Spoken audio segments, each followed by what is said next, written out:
ये बदलाव किए गए। और इसी बीच चलिए सीधा रुख करते हैं इस वक्त दिल्ली का, जहां पर भारतीय जनता पार्टी के प्रवक्ता गौरव भाटिया क्या कुछ कह रहे हैं, आइए सुनते हैं।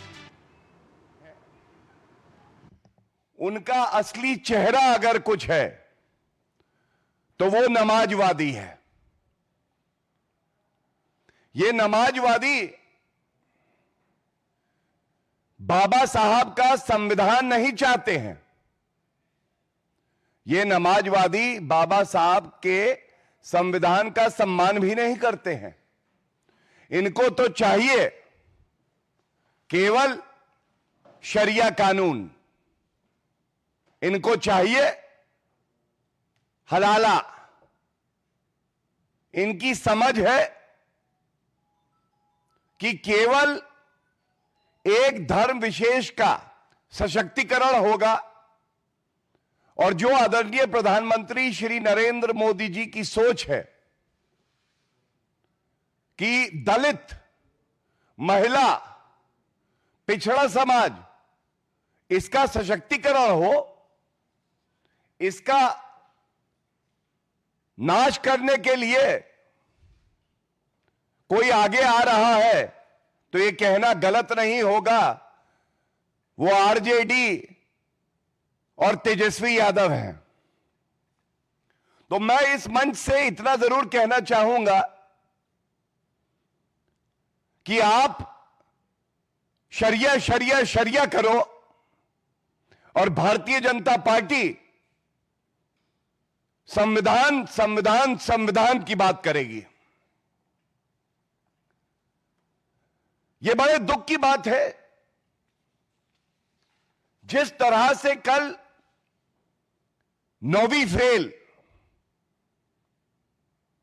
पूर्व उप मुख्यमंत्री, नेता प्रतिपक्ष तेजस्वी यादव कह रहे थे कि भारत की संसद में पारित कानून वक्फ संशोधन को कूड़ेदान में डाल देंगे। मैं ये पूछना चाहता हूं, ये बड़े सवाल हैं। नमाजवादी तुष्टीकरण करने के मसीहा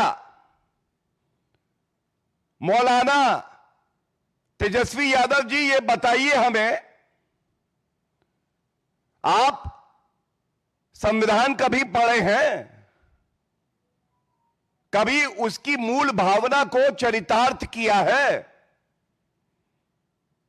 जो कानून संसद में पारित हुआ, माननीय राष्ट्रपति जी ने उसे स्वीकृति दी, वो कैसे कोई प्रदेश में, वैसे तो आप अगले 50 साल बिहार में सत्ता में आने वाले नहीं हैं, लेकिन क्या कोई प्रदेश की सरकार केंद्र के कानून को कूड़ेदान में डाल सकती है? पहला सवाल। दूसरा सवाल यह है, हम सब जानते हैं ये मामला सर्वोच्च न्यायालय में लंबित है। माननीय सर्वोच्च न्यायालय ने अंतरिम आदेश के लिए इस मामले को ऑर्डर के लिए रिजर्व किया हुआ है। तो मैं ये पूछना चाहता हूं, दूसरा सवाल, तेजस्वी यादव जी, इतना अराजक रवैया आपका क्यों है? सर्वोच्च न्यायालय की अवमानना क्यों कर रहे हैं? जब सर्वोच्च न्यायालय का फैसला अभी आया नहीं, आप कैसे कह रहे हैं कि यह कानून असंवैधानिक है? क्या यह पूछा नहीं जाएगा? सर्वोच्च न्यायालय से ऊपर 9वीं फेल तेजस्वी यादव हो गए, और यह कहना गलत नहीं होगा। जंगल राज कैसा होता है? जंगल राज बिल्कुल लालू और तेजस्वी जैसा होता है। जंगल राज का पहला नियम है, संविधान और कानून की धज्जियां उधेड़ दी जाती हैं। बाबा साहब का संविधान तार तार किया जाता है और वही काम विपक्ष में रह के तेजस्वी यादव कर रहे हैं। और यह स्पष्ट हो गया है कि अभी चुनाव की घोषणा नहीं हुई है, लेकिन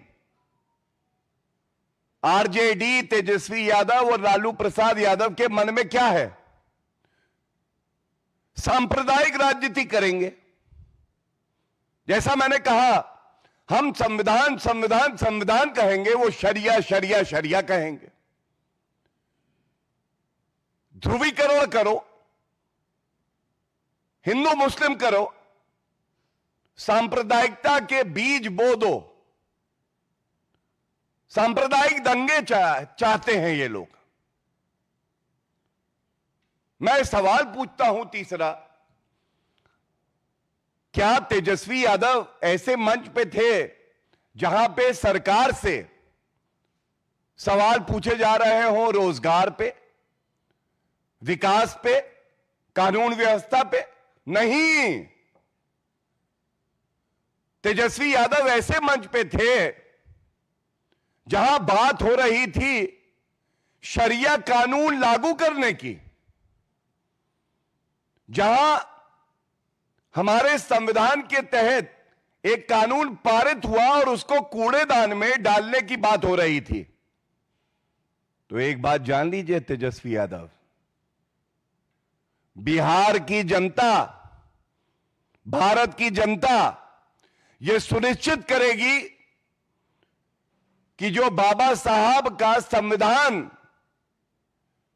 और हमारे संसद के पारित कानून को कूड़ेदान में डालने की बात कर रहे हैं, उनकी सांप्रदायिक राजनीति को कूड़ेदान में डाल दिया जाए, यह सुनिश्चित होगा। एक सवाल जो कल से लाखों लोग पूछ रहे हैं, भारत के लोकतंत्र में किसी की हिम्मत कैसे होती है कि वो संविधान को तार तार करके शरिया की बात मंच से करे? तो हमने भी थोड़ी रिसर्च करी, समझ में आया ये जो घमंडिया कहें, महाठगबंधन कहें, इनकी सोच ही संविधान विरोधी, लोकतंत्र विरोधी, बाबा साहब अंबेडकर विरोधी। और ये तस्वीर एक आई, ये कुछ दिन पहले की ही है। हमारे लिए डॉक्टर बी.आर. अंबेडकर जी पूजनीय हैं, जिन्होंने भारत को संविधान दिया, जिन्होंने पिछड़े शोषित वर्ग के सशक्तिकरण का मार्ग खोला। उनकी तस्वीर लालू प्रसाद यादव जी के पैरों के सामने रखी है और लालू प्रसाद यादव ने चू नहीं करी। उन्होंने ये नहीं कहा कि ऐसा मत करो। हमारे लिए अंबेडकर जी पूजनीय हैं। और क्या आज तक लालू प्रसाद यादव जी ने, तेजस्वी जी ने इस दुष्कर्म के लिए, इस कृत्य के लिए माफी मांगी है? उत्तर है नहीं। यही स्पष्ट करता है कि महाठगबंधन, घमंडिया की सोच संविधान विरोधी है और इनका केवल एक मकसद है, शरिया कानून को लागू करना। और देखिए, आपको याद होगा लोकसभा चुनाव के दौरान भी और उससे पहले भी एक तस्वीर और है।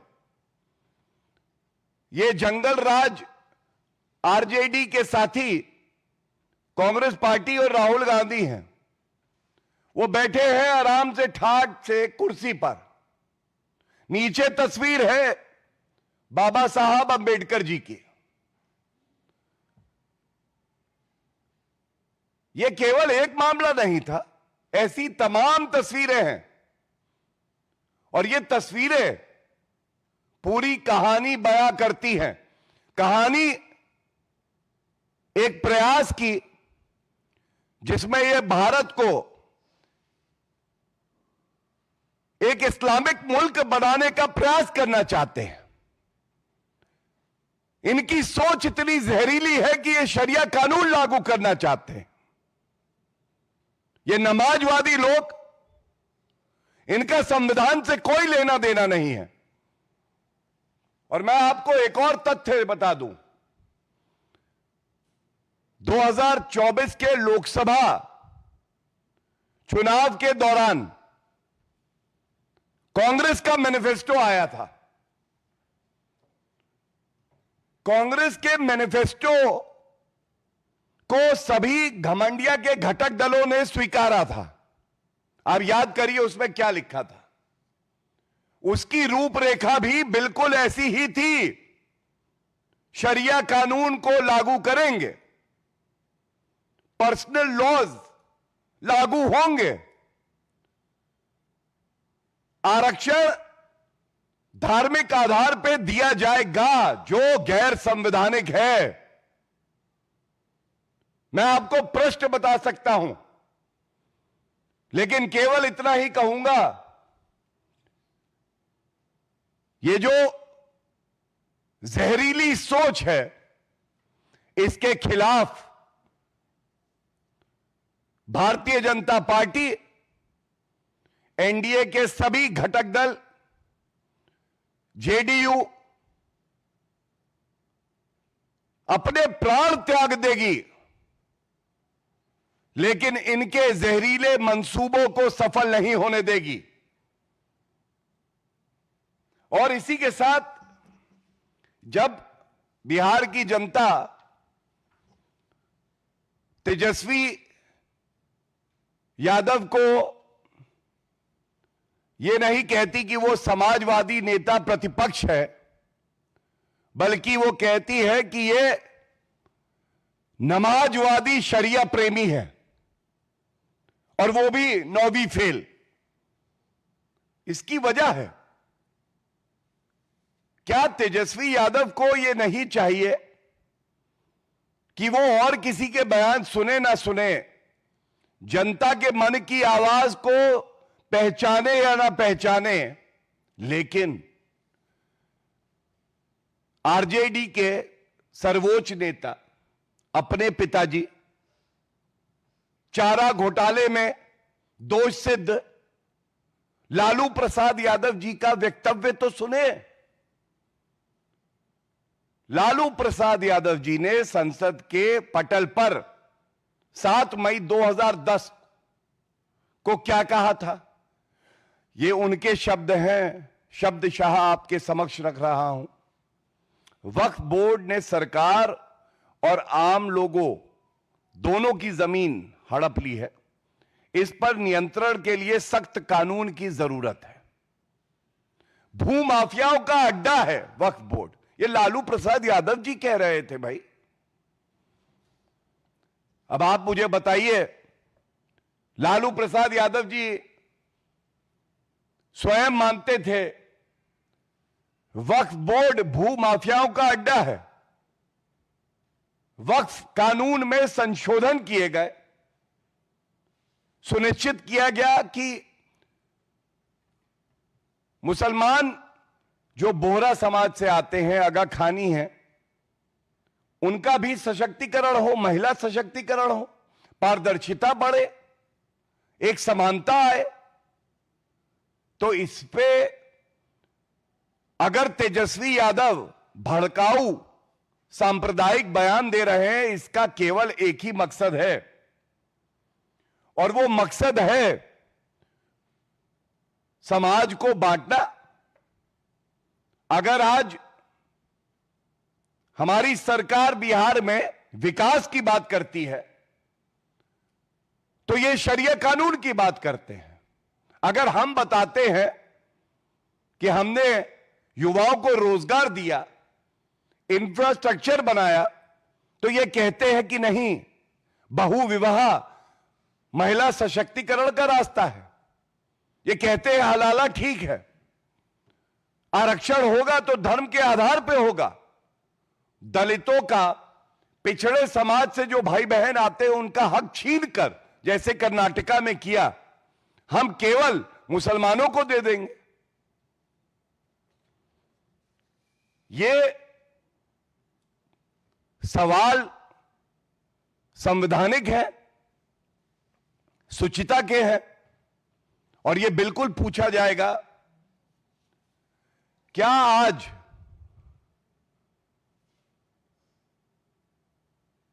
जो विपक्ष है बिहार में, तेजस्वी यादव है, ये मुद्दा विहीन है? क्या इनके पास सरकार से पूछने के लिए कोई सवाल ही नहीं है कि ये केवल शरिया और शरिया की बात कर रहे हैं? मैं बस इतना ही कहूंगा, जंगल राज को बिहार की जनता, देश की जनता देख चुकी है और नकार चुकी है। और ये जो लड़ाई है संविधान को बचाने की, आगे बढ़ाने की, जंगल राज को नेस्त नाबूद कर देने की, ये लड़ाई पुरजोर तरीके से भारतीय जनता पार्टी और एनडीए लड़ रहा है और आगे भी लड़ता रहेगा। बहुत बहुत धन्यवाद। अब सवालों के लिए हम फ्लोर को ओपन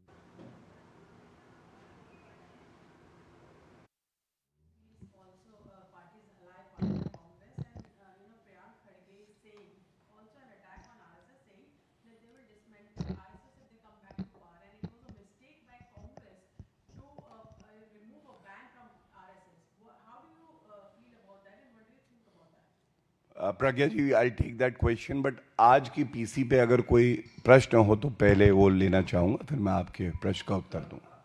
इससे पहले भी कुछ ऐसे जब कानून पारित हुए तो हमने देखा था कि प्रदर्शन हुआ था, सीए पर भ्रम फैलाने की कोशिश की गई थी। इंडिया गठबंधन के जितने भी और साथी हैं, खासतौर पर कांग्रेस पार्टी, वो भी अलग अलग राज्यों में देखे तो कुछ नेता बयान देते हैं, चुप है, तेजस्वी गठबंधन भी है, तो क्या कहना है? सारे इंडिया गठबंधन के लोग एक कानून जो संसद से पारित हुआ उस कानून के खिलाफ में? देखिए, आभार आपका, आपने ये प्रश्न पूछा।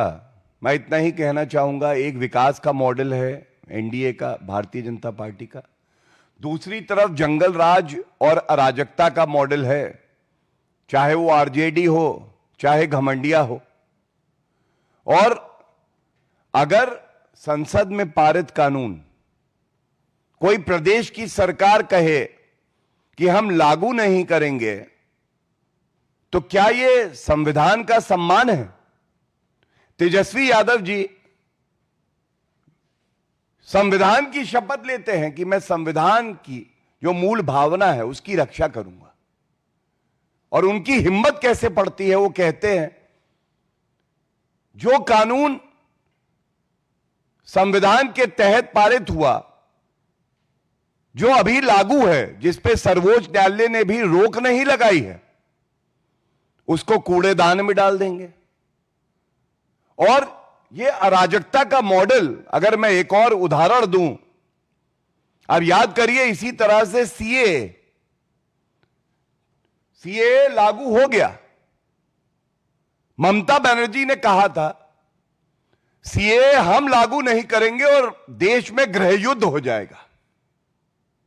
आप सोचिए, चाहे कांग्रेस हो, चाहे आरजेडी हो, चाहे वो टीएमसी हो, तमाम विपक्षी दल ऐसे हैं, ये संविधान को तार-तार करते हैं और तुष्टीकरण की राजनीति करते हुए केवल अपने वोट बैंक को साधने के लिए किसी भी हद तक जा सकते हैं।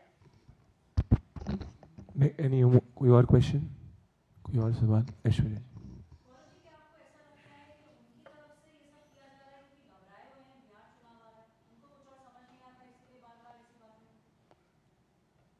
देखिए, बिल्कुल सही आपने कहा। तेजस्वी यादव हों, लालू प्रसाद यादव हों, बिल्कुल थर-थर कांप रहे हैं।